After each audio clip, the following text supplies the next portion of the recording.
ಭೀಷ್ಮ ಮಹಾಭಾರತದ ಅತ್ಯಂತ ಗೌರವದ ಮತ್ತು ಶಕ್ತಿಶಾಲಿ ಪಾತ್ರಗಳಲ್ಲಿ ಒಂದಾಗಿದ್ದಾನೆ. ಅವನ ಕಥೆಯು ಒಂದು ಆಕರ್ಷಕ ಮತ್ತು ದುಃಖಭರಿತವಾದ ಕಥೆಯಾಗಿದೆ. ಅವನ ನಿಜವಾದ ಹೆಸರು ದೇವವ್ರತ ಮತ್ತು ಅವನು ರಾಜ ಶಂತನು ಮತ್ತು ಗಂಗಾ ನದಿಯ ದೇವತೆಯ ಮಗನಾಗಿದ್ದನು.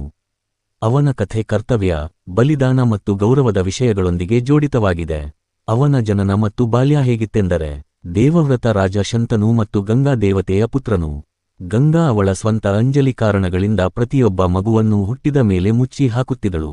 ದೇವವ್ರತ ಹುಟ್ಟಿದಾಗ ಶಂತನು ತನ್ನ ಮಗನನ್ನು ಕಳೆದುಕೊಳ್ಳಲು ಸಹಿಸದನು.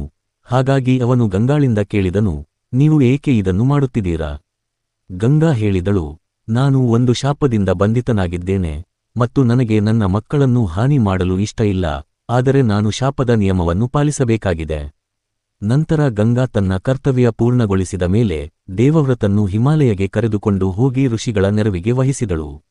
ಈ ವಿಡಿಯೋ ನಿಮಗೆ ಇಷ್ಟವಾದಲ್ಲಿ ಲೈಕ್ ಮಾಡಿ, ಸಬ್ಸ್ಕ್ರೈಬ್ ಮಾಡಿ ಹಾಗೂ ಶೇರ್ ಮಾಡಿ. ವ್ರತ ಭಂಗ ಮತ್ತು ಬ್ರಹ್ಮಚರ್ಯ ಪ್ರತಿಜ್ಞೆ. ಭೀಷ್ಮನ ಜೀವನದಲ್ಲಿ ಅತ್ಯಂತ ಪ್ರಮುಖವಾದ ಘಟನೆಯೂ ಆಗುತ್ತದೆ. ಶಂತನು ಸತ್ಯವತಿ ಹೆಸರಿನ ಒಂದು ಮಹಿಳೆಯನ್ನು ಪ್ರೀತಿಸಿದಾಗ, ಸತ್ಯವತಿಯ ತಂದೆ ವಿವಾಹದ ಮೊದಲು ಒಂದು ಷರತ್ತು ಇಟ್ಟಿದ್ದ.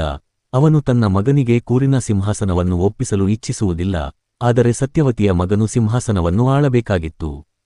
ತಂದೆಯ ಪ್ರೀತಿಯನ್ನು ಗೌರವಿಸುವುದಕ್ಕಾಗಿ ದೇವವ್ರತ, ಈಗ ಯುವಕನಾಗಿದ್ದ, ಬ್ರಹ್ಮಚರ್ಯ ಪ್ರತಿಜ್ಞೆ ತೆಗೆದುಕೊಂಡು ಸಿಂಹಾಸನದ ಮೇಲೆ ಎಲ್ಲಾ ಹಕ್ಕುಗಳನ್ನು ತ್ಯಜಿಸಿದನು. ಈ ಪ್ರತಿಜ್ಞೆ ಅವನ ಜೀವನದ ಮೇಲೆ ಬಹುಮುಖ್ಯ ಪರಿಣಾಮ ಬೀರುವುದಾಗಿ ಅವನನ್ನು ಹೆಸರಿಸಿತು. ಭೀಷ್ಮ ಎಂದರೆ ಆ ಭೀಮಾವಾದ ಪ್ರತಿಜ್ಞೆಯನ್ನು ತೆಗೆದುಕೊಂಡವನು ಎಂದು ಹೆಸರಿತನಾಗಿದನು. ಅವನ ಪಾತ್ರ ಮಹಾಭಾರತದಲ್ಲಿ ಹೇಗಿತ್ತೆಂದರೆ, ಒಂದು ಶಕ್ತಿಶಾಲಿ ಯೋಧನಾಗಿ ಭೀಷ್ಮ ಕುರುವಂಶದ ಮುಖ್ಯ ಪಾರಂಪರಿಕ ಸಲಹೆಗಾರನಾಗಿದ್ದನು. ಪಾಂಡವರು ಮತ್ತು ಕೌರವರು ಎರಡೂ ಪರವಾಗಿ ಸೇವೆ ಸಲ್ಲಿಸಿದನು, ಆದರೆ ಅವನು ಕೌರವರಿಗೆ ವಿಶೇಷವಾಗಿ ಪ್ರೀತಿಯಿಂದ ಇದ್ದನು. ಅವನು ಹರಪೂರ್ತಿಯಾಗಿ ಕೂರಿನ ಸಿಂಹಾಸನವನ್ನು ಬೆಂಬಲಿಸಿದನು. ರಾಜಕೀಯವಾಗಿ ಯಾವ ರಾಜನಲ್ಲಿದ್ದರೂ ಅವನು ಕೂರವಂಶದ ಯಶಸ್ಸಿಗಾಗಿ ತನ್ನ ಕರ್ತವ್ಯವನ್ನು ತುಂಬಿಸಿಕೊಂಡಿದ್ದನು. ಅದರಂತೆ ಅವನು ತನ್ನ ವೈಯಕ್ತಿಕ ಭಾವನೆಗಳನ್ನು ಬಿಟ್ಟು ತನ್ನ ರಾಜ್ಯದ ಹಿತಕ್ಕಾಗಿ ನಿರಂತರ ಪ್ರಯತ್ನಿಸಿದನು. ಕುರುಕ್ಷೇತ್ರ ಯುದ್ಧದಲ್ಲಿ ಭೀಷ್ಮ ಕೌರವರ ಪರವಾಗಿ ಹೋರಾಡಿದನು, ಏಕೆಂದರೆ ಅವನು ಸಿಂಹಾಸನವನ್ನು ಬೆಂಬಲಿಸುವ ಪ್ರತಿಜ್ಞೆ ತೆಗೆದುಕೊಂಡಿದ್ದನು.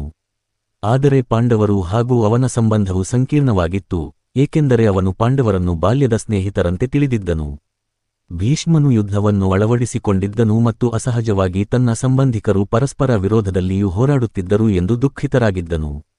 ಯುದ್ಧದಲ್ಲಿ ಘಟ್ಟಕ್ಕಿಂತ ಘಟ್ಟವಾದ ಸಮಯವು ಭೀಷ್ಮನ ನಿರಾಧೀನತೆ ಸಮಯವಾಗಿದೆ. ಭೀಷ್ಮನು ತನ್ನ ಶಕ್ತಿಯ ಜೊತೆಗೆ ಕೌರವರ ಪರವಾಗಿದ್ದನು.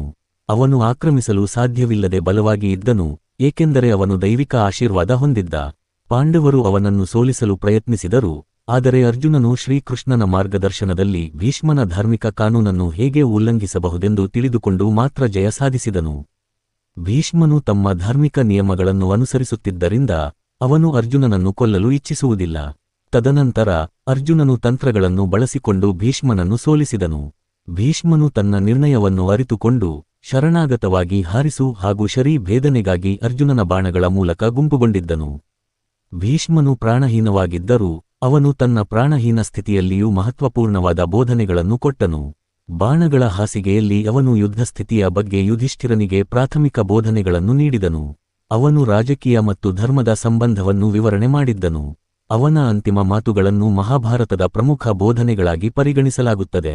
ಭೀಷ್ಮನ ಮೃತ್ಯು ಕೇವಲ ಶಕ್ತಿಶಾಲಿಯಾದ ಯೋಧನ ಮರಣವಲ್ಲ, ಆದರೆ ಇದು ಕೌರವರ ಪರಿವರ್ತನೆಗೆ ಆರಂಭವಾಗಿದೆ.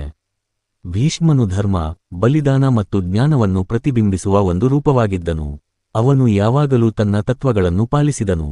ಅವನ ಕಥೆ ಋಣ, ಧರ್ಮ, ಬಲಿದಾನ ಮತ್ತು ಬುದ್ಧಿ ನೆನಪಿಗೆ ತಂದಿರುವುದರಿಂದ ಮಹಾಭಾರತದ ಮಹತ್ವಪೂರ್ಣ ಪಾತ್ರಗಳಲ್ಲಿ ಒಂದಾಗಿದ್ದಾನೆ.